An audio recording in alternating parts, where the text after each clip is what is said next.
In 1899, Louisville Colonels owner and President Barney Dreyfuss orchestrated a trade to send Fred Clarke to the Pirates to escape the soon-to-be extinct Colonels franchise. This move would prove to be otherworldly successful because not only was Clarke good enough to enter the MLB Hall of Fame as a player, but he would also become the Pittsburgh Pirates' greatest manager of all time. But how did he do this?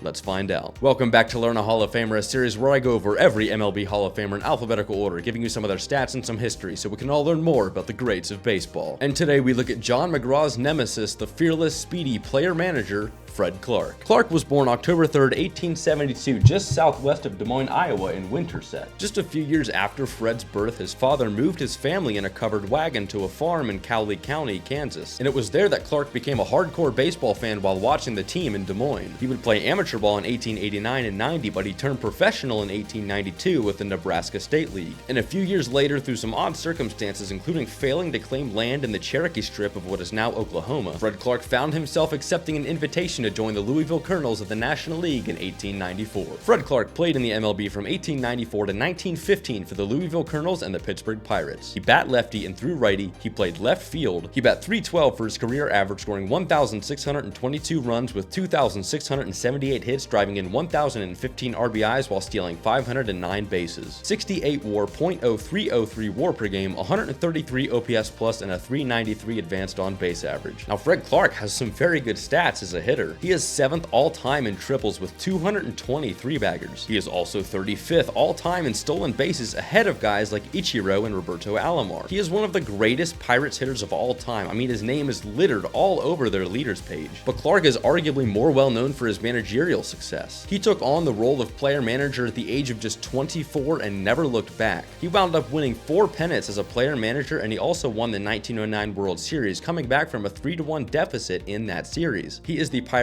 greatest manager of all time, leading the franchise in wins, winning percentage, and pennants. His managerial style included a never-say-die mentality that had a no-exceptions positivity attitude in the face of any adversity. In fact, many years after he retired, he was brought back as an assistant by Dreyfuss to inspire the 1925 Pirate squad, and he did just that as the 1925 Pirates would go on to win the World Series. And of course, he was the target of the infamous ABC affair, or the Great Pirate Mutiny, in which 3 players, including fellow Hall of Famer Max Carey, tried to get Clarke kicked off the bench as an assistant. This vote failed and the 3 players were released. But nonetheless, Fred Clarke has gone down as one of the greatest sports figures in Pittsburgh history. Fred Clarke was elected into the Hall of Fame in 1945 via the Old Timers Committee. He passed away August 14th, 1960 at the age of 87 in Winfield, Kansas. As always, thank you guys so much for coming to class. I've been Professor Baseball. You've been great. Here is your flag of the day. Leave your guess as to what country it is in the comments down below, and I will see you next time.